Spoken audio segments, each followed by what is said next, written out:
Hello students, welcome back to Sapphire Blue Chem Spark.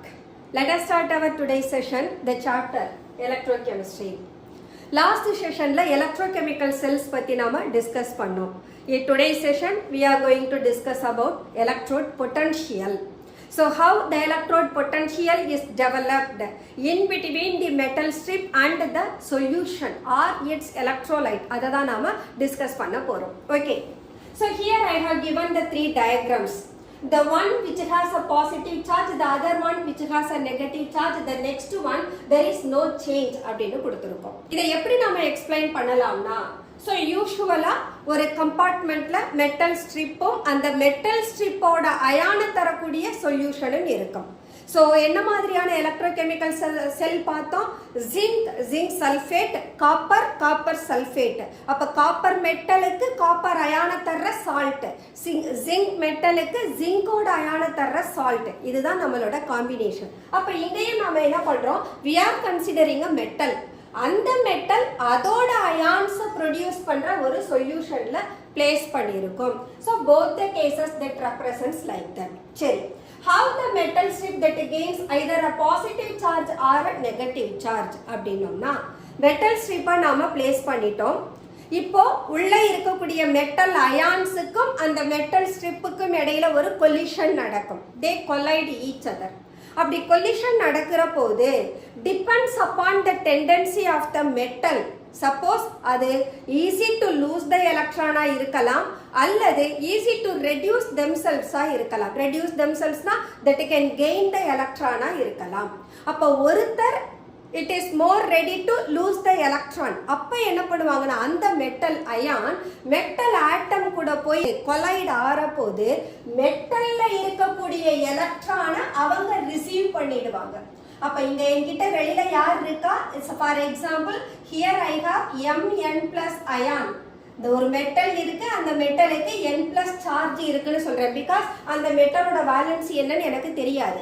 இந்த metal ion இந்த metal ஆட்டம் இருக்கிற ஸ்ட்ரிப்போட collide ஆகுது.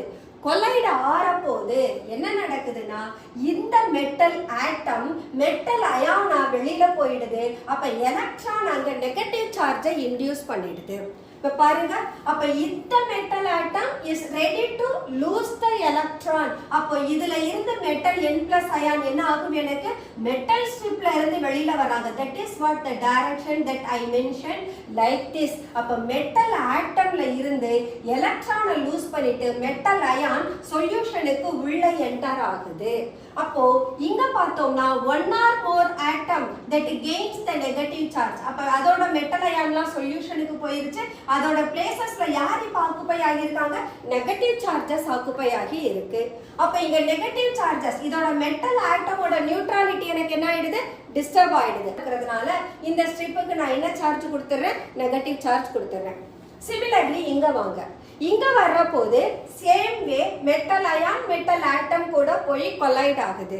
But இங்க இருக்கக்கூடிய மெட்டல் அயான் என்ன பண்ணுதுன்னா, எலக்ட்ரானை மெட்டல் ஆட்டம்ல இருந்து ரிசீவ் பண்ணிட்டு மெட்டல் ஆர் ரெடியூஸ் ஆயிடுது. அப்ப here that receives the electron, that metal that receives n number of electron and it changes into what?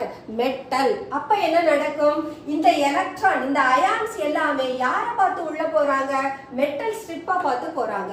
அப்ப மெட்டல் அயான் இந்த எலக்ட்ரானை ரிசீவ் பண்ற போது மெட்டல் ஸ்ட்ரிப்ல என்ன இருக்கு? Actually atoms are there, but அந்த ஆட்டம்ஸ்ல எனக்கு பாசிட்டிவ் சார்ஜ் ஜெனரேட் ஆயிருது. ஏன்னு கேட்டா அதுல இருக்கக்கூடிய எலக்ட்ரானை யார் அப்சர்வ் பண்ணிட்டாங்க?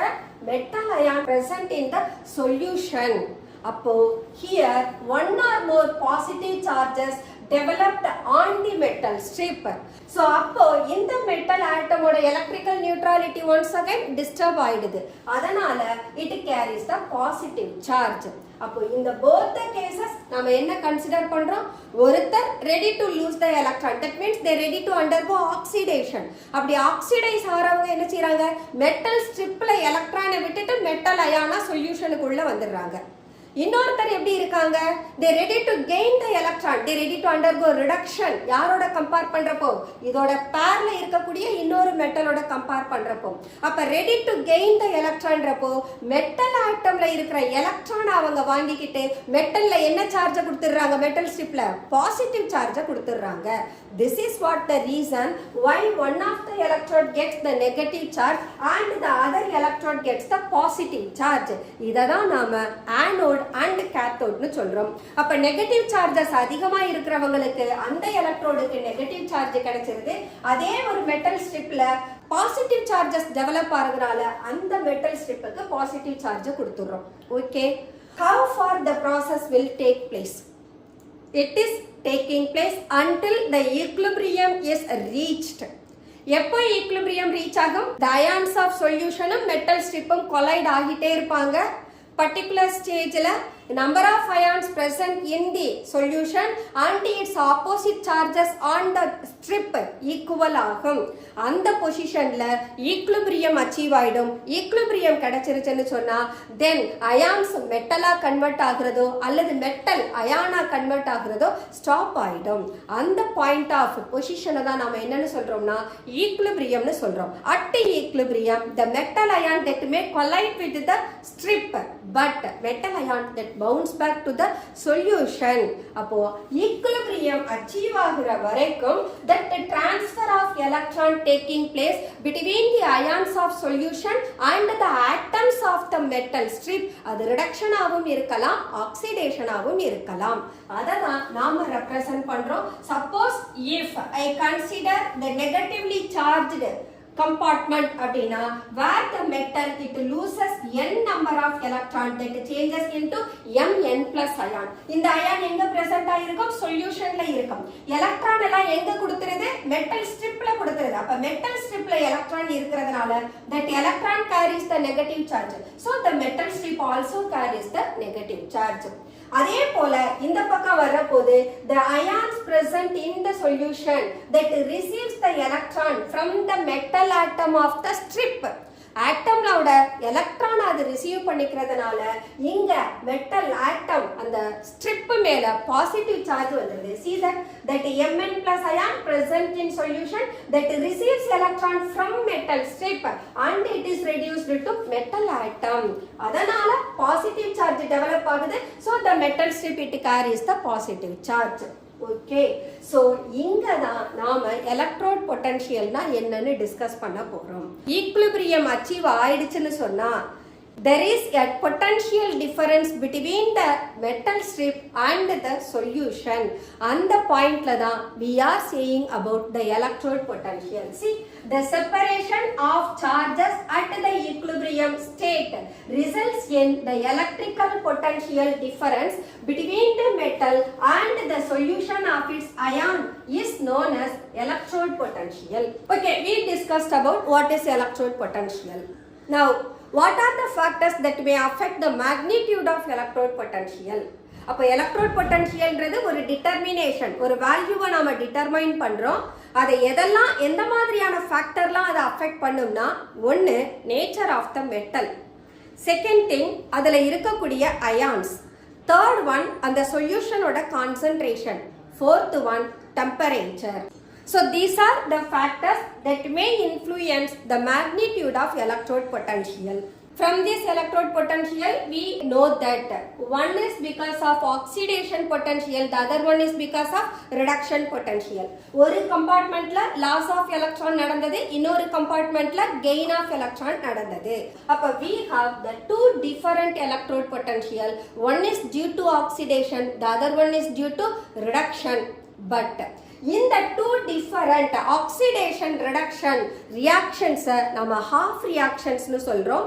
அந்த half reaction நடக்கிற அந்த compartment half cell னு define பண்றோம். அப்போ the one of the half cell is said to be oxidation half cell, the other one is said to be reduction half cell. So even though we have the two different half cells, but according to IUPAC convention, the electrode potential of the half cell is always taken as reduction potential.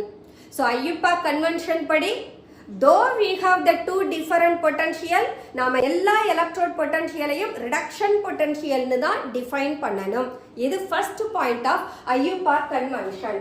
Second one பாத்தீங்க அப்படின்னு சொன்னா, the reduction potential is always equal to oxidation potential, because I said the number of electron அங்க transfer ஆகிறது எப்படி இருக்கும், ஈக்குவலா இருக்கும். அப்போ oxidation reactionலையும் reduction reactionலையும் transfer of electron ஈக்குவலா இருந்ததுன்னா then their oxidation and reduction potential will also be equal.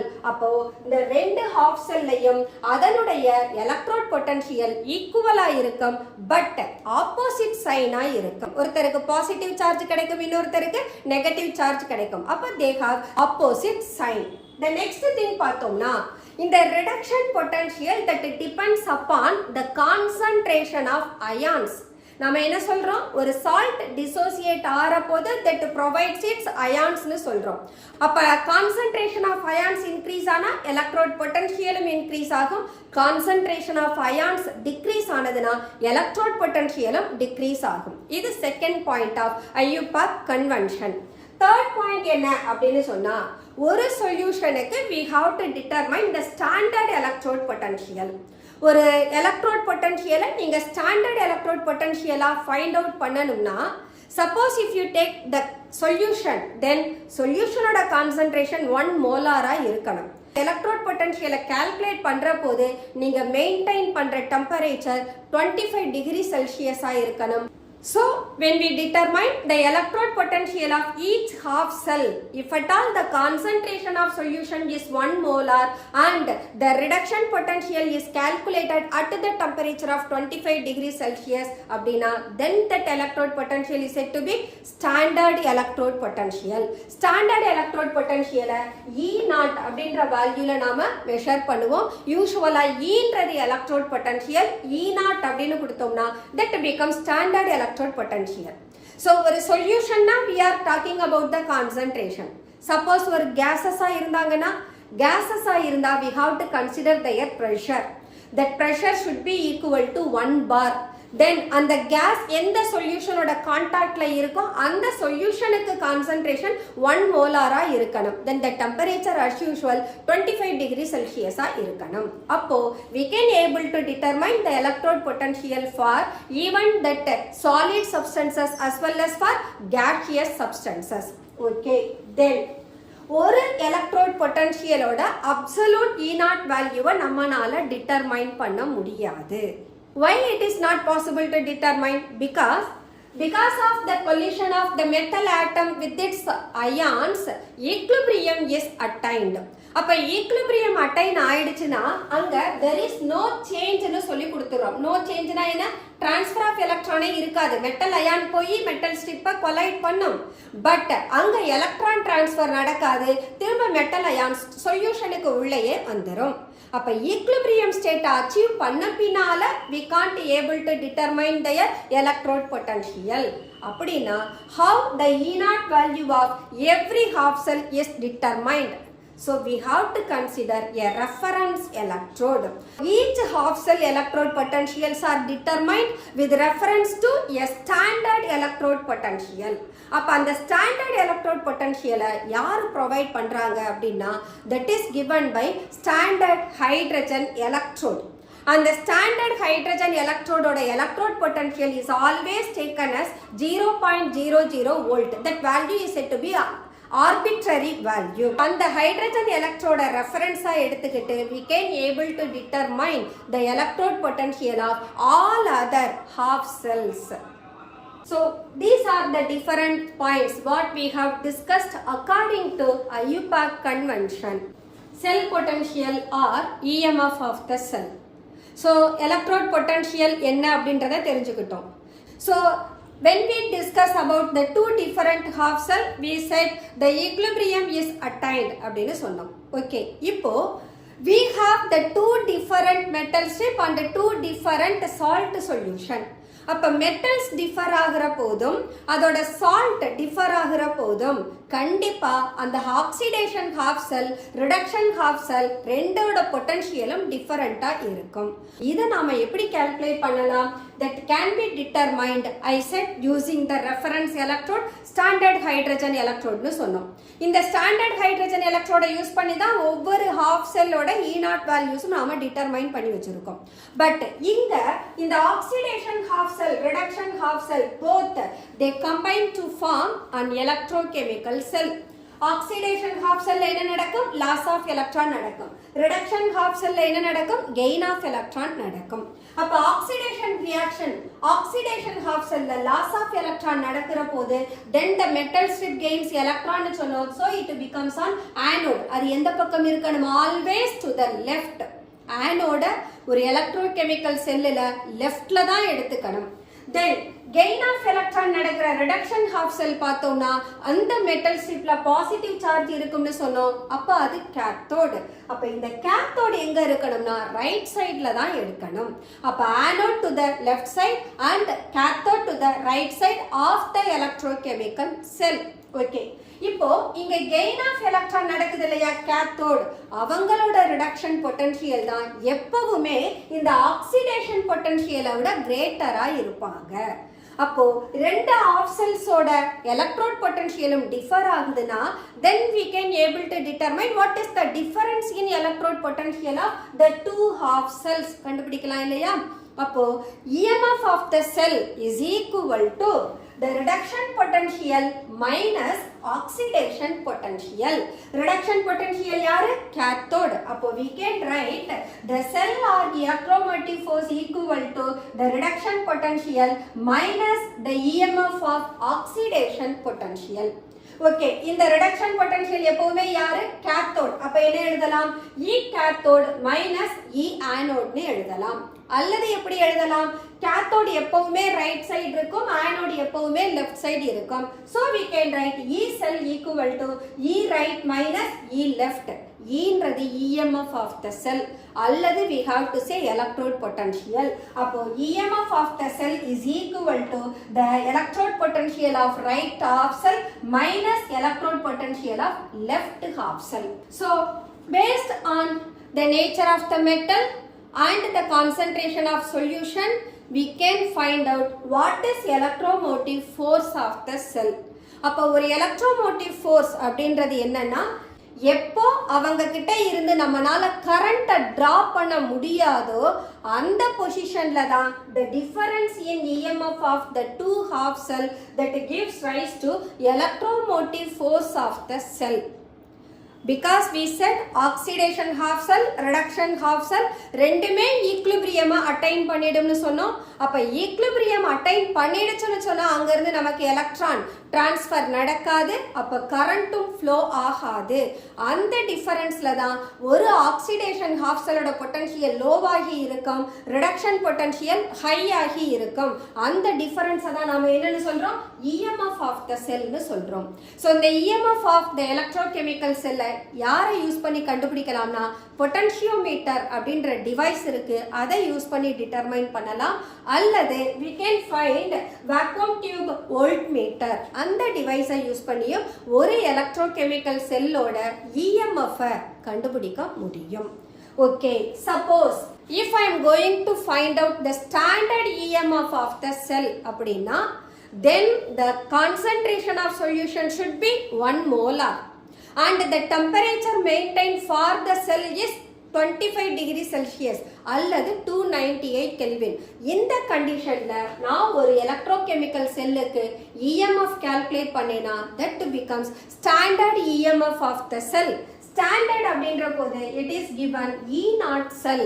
So it is equal to the standard electrode potential of reduction minus the standard oxidation potential.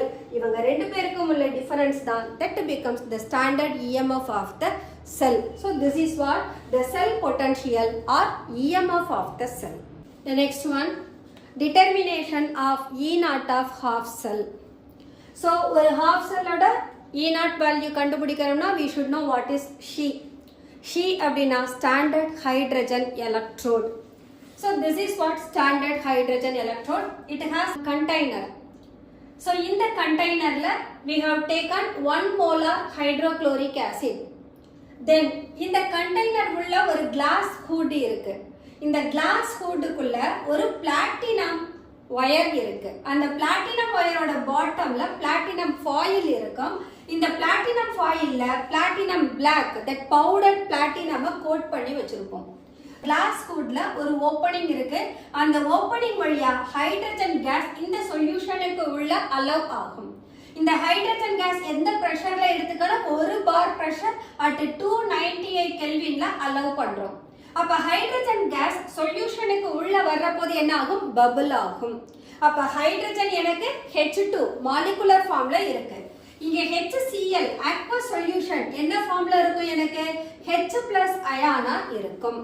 அப்ப இந்த She அப்படின்ற electrode ஒன்னு H+ ion ஹைட்ரஜனா மாறலாம் அல்லது hydrogen H+ அயானா மாறலாம். that means இந்த ஷீன்ற electrode ஒரு கேத்தோடாவும் behave பண்ணலாம் அல்லது ஆனோடாவும் பிஹேவ் பண்ணலாம். கேத்தோடா பிஹேவ் பண்றப்போ H+ எலக்ட்ரானை ரிசீவ் பண்ணி ஹைட்ரஜனா ரெடியூஸ் ஆகியிருக்கும். அதே ஆனோடா பிஹேவ் பண்ணதுன்னா ஹைட்ரஜன் எலக்ட்ரானை லூஸ் பண்ணி H+ மாறி இருக்கும். அப்ப எந்த கேசஸ்ல போனாலும் there is a transfer of electron. எலக்ட்ரானை ரிசீவ் பண்றது தான் இந்த பிளாட்டினம் எலக்ட்ரோடோட ரோல். ஏன்னா hydrogen we are taking in the gaseous form. ஒரு கேஸ்க்கு ஒரு மெட்டல் சப்போர்ட் வேணும். அந்த மெட்டல் சப்போர்ட் பிளாட்டினமா எடுத்துக்கிறோம். ஏன் பிளாட்டினம் செலக்ட் பண்றோம்னா platinum is an inert element. அது இனர்ட்ன்றதுனால யார் கூடவும் அந்த சொல்யூஷன் கூடவும் ரியாக்ட் பண்ணாது. அது கூட கம்பைன் ஆக போற இன்னொரு ஹாஃப் செல் கூடவும் அது ரியாக்ட் பண்ணிக்காது. அப்ப பிளாட்டினம் எலக்ட்ரோட ஒரு இனர்ட் எலக்ட்ரோடா எடுத்துக்கிறோம். அப்ப ஹைட்ரஜன் உள்ள என்டர் ஆகிற போது சப்போஸ் இந்த ஷீ எனக்கு ஒரு கேத்தோடா behave பண்ணதுன்னா then the reduction reaction will take place where H+ ion that receives electron and it changes into hydrogen gas ஆ மாறிடும். அல்லது இதே ஷீ எனக்கு ஒரு ஆனோடா பிஹேவ் பண்ணதுன்னா இந்த ஹைட்ரஜன் கேஸ் எலக்ட்ரானை லூஸ் பண்ணி H+ அயானா மாறும். H+ அயான் எங்க வரும்? சொல்யூஷனுக்கு உள்ள போயிடும். இதுதான் ஒரு ஷீன்றத நாம கேத்தோடாவும் யூஸ் பண்ணிக்கலாம், ஆனோடாவும் யூஸ் பண்ணிக்கலாம். But according to IUPAC convention hydrogen எலக்ட்ரோட எப்பவுமே ஆனோடா தான் எடுத்துக்கணும். இது கூட நீங்க டிட்டர்மைன் பண்ண போற இன்னொரு ஹாஃப் செல்ல you can take it as cathode. அப்ப hydrogen electrode should be taken as anode அப்படினா it has to be placed to the left side only. ஆனோடுன்னு சொன்னா அங்க ஆக்சிடேஷன் மட்டும் தான் நடக்கும். ரிடக்ஷனை பத்தி நாம கன்சிடர் பண்ண வேண்டாம். ஹைட்ரஜன் எலக்ட்ரோட எப்படி ரெப்ரசன்ட் பண்றது? பிகாஸ் ஒரு எலக்ட்ரோகெமிக்கல் செல் தான் அதுக்கு ஒரு ரெப்ரசன்டேஷன் இருக்கும்னு சொல்லியிருக்கோம்.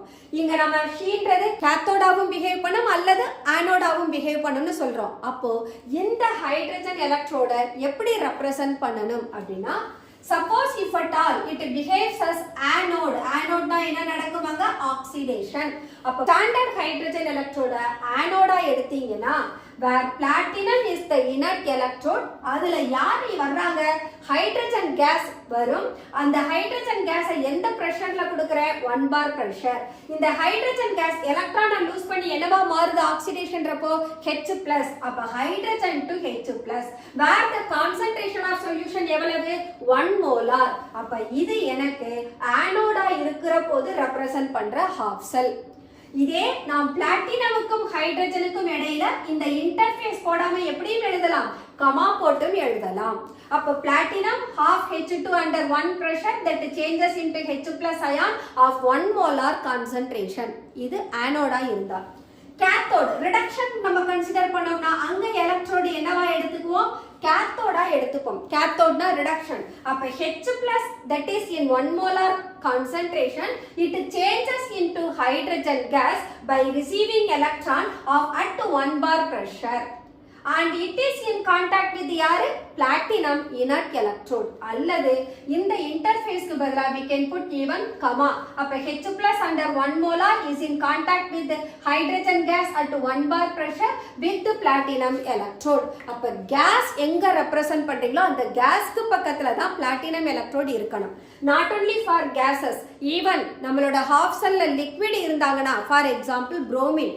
bromine லிக்விடுக்கும் நமக்கு ஒரு மெட்டல் சப்போர்ட் வேணும். அப்பவும் யாரை தான் எடுத்துப்போம், நாம பிளாட்டினம் எலக்ட்ரோட தான் எடுத்துப்போம். So platinum electrode is considered as an inert electrode. Okay, so இந்த கண்டிஷன்ல நான் ஷீய ஆனோடாவும் கேத்தோடாவும் எடுத்துக்கிட்டு அதை எப்படி ரெப்ரசென்ட் பண்றதுன்னு கொடுத்துட்டேன். சப்போஸ் இதோட electrode potential arbitrarily is taken as 0 volt. அப்ப இதோட எலக்ட்ரோட் பொட்டன்ஷியலை நான் 0 அப்படின்னு நான் கண்டிஷன் எடுத்து 0ன்ற கண்டிஷன்ல எடுத்துக்கிட்டேன்னா now I can connect any other half cell with she. So இந்த ஷீ கூட இன்னொரு ஹாஃப் செல்லை நான் கனெக்ட் பண்ற போது I have to take the potentiometer to measure the potential difference or the galvanometer. galvanometer எதுக்கு எடுக்கலாம், to find the direction of flow of current. அதுல current பாஸ் ஆகுதான்றதையும் பார்க்கலாம், எந்த டைரக்ஷன்ல அது flow ஆகுதுன்றதையும் பார்க்கலாம். அப்ப அது நெகட்டிவ் டிஃப்ளெக்ஷன் கொடுக்குதா பாசிட்டிவ் டிஃப்ளெக்ஷன் கொடுக்குதான்றதை வச்சு whether the half cell has negative electrode potential அல்லது பாசிட்டிவ் எலக்ட்ரோட் பொட்டன்ஷியல்னு நம்மளால கண்டுபிடிக்க முடியும். பட் இந்த ஷீ கூட நாம கனெக்ட் பண்ற ஹாஃப் செல் ஸ்டாண்டர்ட் கண்டிஷன்ல தான் இருக்கணும். ஸ்டாண்டர்ட் கண்டிஷன்னா மெட்டல் ஸ்ட்ரிப் அதோட சொல்யூஷன் 1 மோலாரா இருக்கணும். தென் the whole setup to be maintained at 25 degree Celsius இருக்கணும். அந்த ஸ்டாண்டர்ட் கண்டிஷன்ல we can combine the she with any other half cell. We have metals as well as non-metal. யார வேணாலும் half cell-ஆ construct பண்ணி she கூட club பண்ணோம்னா we can able to determine what is the electrode potential of that particular half cell அப்படின்றத கண்டுபிடிக்கலாம். Okay, நம்ம discuss பண்ண electrochemical செல் என்ன, ஜிங்க் காப்பர் செல். இந்த ஜிங்க் காப்பர் செல்ல நம்மளை பொறுத்த வரைக்கும் ஜிங்க் யாரு, ஆனோடு, காப்பர் யாரு, கேத்தோடு. அப்ப இந்த ஜிங்க்ன்ற ஹாஃப் செல்ல தனியாவும் காப்பர்ன்ற ஹாஃப் செல்ல தனியாவும் நான் யார் கூட கனெக்ட் பண்ணணும், ஷீ கூட. அப்ப I have to get a complete electrochemical cell. அப்ப ஒரு ஜிங்கோட ஹாஃப் செல்லை நான் டிட்டர்மைன் பண்ணணும்னா then the cell representation is this is. So இங்க நான் என்ன எடுத்துக்கிறேன், பிளாட்டினம் அதாவது ஹைட்ரஜன் எலக்ட்ரோட ஆனோடா மட்டும் தான் கன்சிடர் பண்றேன். அதனால I have taken hydrogen electrode as the anode. இது கூட கம்பைன் ஆகுற ஜிங்க் எலக்ட்ரோட என்ன எடுத்துக்கிறேன், கேத்தோடா எடுத்துக்கிறேன். அப்போ கேத்தோடுன்றப்ப என்னதான் நடக்கும், ரிடக்ஷன் தான் நடக்கும். அப்ப ஜிங்க் 2+ ஜிங்கா ரெடியூஸ் ஆகுது. இங்க ஹைட்ரஜன் H+ ஆக்சிடைஸ் ஆகுது. இந்த ரெண்டு ஹாஃப் செல்லுக்கும் இடையில சால்ட் பிரிட்ஜ் இருக்கு. அப்ப இதுக்கு நான் E0 செல் கண்டுபிடிக்கணும்னா then E0 of cathode minus E0 of anode. E0 of anode என்ன தெரியும் எனக்கு, 0.0 வோல்ட்னு தெரியும். அதையும் நான் ரிடக்ஷன் பொட்டன்ஷியல்னே கன்சிடர் பண்ணேனா that is equal to 0.00 வோல்ட். அப்போ E0 of cathode minus E0 of anode. இந்த ஹாஃப் செல் ஷீ கூட கம்பைன் ஆறப்பது கூட நம்ம என்ன கனெக்ட் பண்ணியிருக்கோம், ஒன்னு பொட்டன்ஷியோமீட்டர் இருக்கும் இல்ல கேல்வனோமீட்டர் இருக்கும். அப்ப அதுல இருந்து என்ன ரீடிங்ன்றத நம்ம கண்டுபிடிச்சிடுவோம். where the galvanometer it shows the negative deflection. அப்படின்னா என்ன அர்த்தம், இந்த ஜிங்க்குக்கு எலக்ட்ரோட் பொட்டன்ஷியல் நெகட்டிவா இருக்குன்னு அர்த்தம். அப்போ that makes -0.76 -0.00 வோல்ட். இந்த ஜீரோவுக்கு நோ வேல்யூ. அப்போ எலக்ட்ரோட் பொட்டன்ஷியல் ஆஃப் ஜிங்க் என்னன்னு வந்துரும் எனக்கு 0.76 volt. This is what the standard electrode potential of zinc 2+2 zinc. எப்போ இதோட கான்சன்ட்ரேஷன் 1 மோலாராவும் டெம்பரேச்சர் 25 டிகிரி செல்சியஸ் ஆகும் இருந்ததுன்னா this is what the electrode potential. Similarly யாருக்கு நான் கண்டக்ட் பண்ணணும், காப்பருக்கு. காப்பர் யாரு, யூசுவலா எலக்ட்ரோகெமிக்கல் செல்லா எடுக்கிற போது நான் அதை கேத்தோட எடுத்துப்பேன். இங்கேயும் ஹைட்ரஜன் எலக்ட்ரோட ஆனோடாவும் காப்பரை என்னவாகவும் எடுத்துக்கிறோம், கேத்தோடாவும். ஏன்னா we are going to find out only the reduction potential. அப்ப ஜிங்கோட ரிடக்ஷன் பொட்டன்ஷியல் கண்டுபிடிச்சாச்சு. now we are going to find out the reduction potential of copper. அப்போ this is clubbed with she. அப்ப இத ரெப்ரசன்ட் பண்ற செல் இதுதான். அப்ப platinum hydrogen at 1 bar changes to H+ ion of 1 molar concentration in contact with the salt bridge, where copper 2+ in 1 molar concentration changed into copper metal, that is reduced to copper metal. அப்ப இதோட half cell E0 of copper half cell equal to E0 of cathode minus E0 of anode. இங்க உங்களோட deflection கேல்வனோமீட்டரை பார்த்தீங்கன்னா positive direction 0ல இருந்து positive வேல்யூக்கு deflect ஆகும். அதே மேக்னிடியூடா பார்த்தீங்கன்னா that shows +0.34 volt. அப்ப +0.34 minus the electrode potential of SHE it gives 0.34 volt. அப்ப இதுதான் எனக்கு E0 ஆஃப் காப்பர். இதே போல ஒவ்வொரு ஹாஃப் செல்லுக்கும் E0 வேல்யூ கண்டுபிடிப்போம். Then all these E0 values are tabulated. அந்த டேபிளுக்கு என்ன பேருனா ஸ்டாண்டர்ட் எலக்ட்ரோட் பொட்டன்ஷியல் டேபிள் அப்படின்னு பேரு.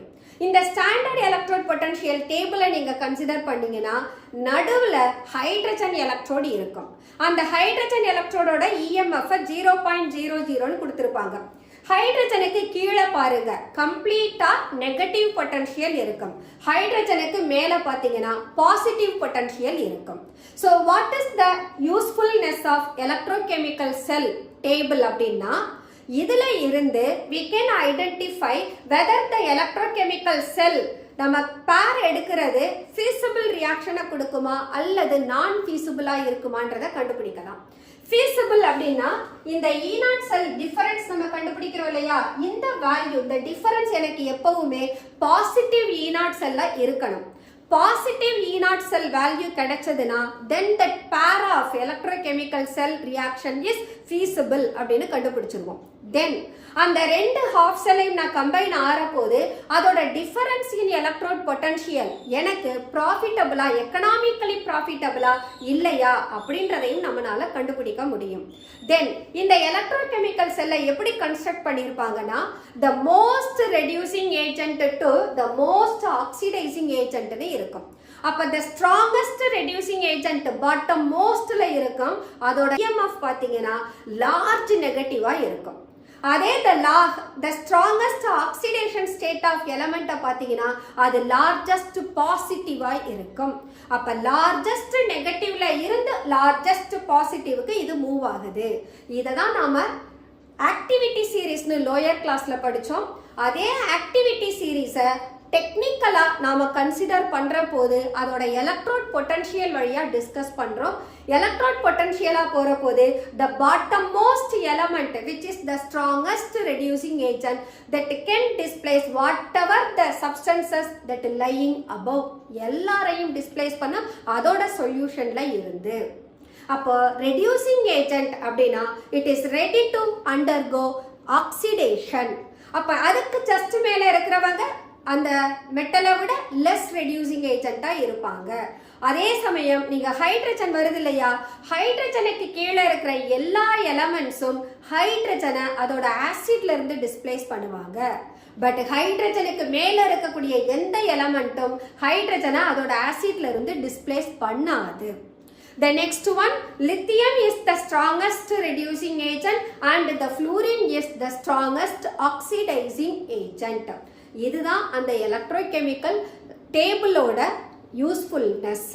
So what are the different applications of standard electrode potential அப்படின்னா the one it is useful to determine the pH of solution, then solubility product KSP and equilibrium constant KC, thermodynamic properties like del G, Gibbs energy, and even it is useful for the potentiometric titrations.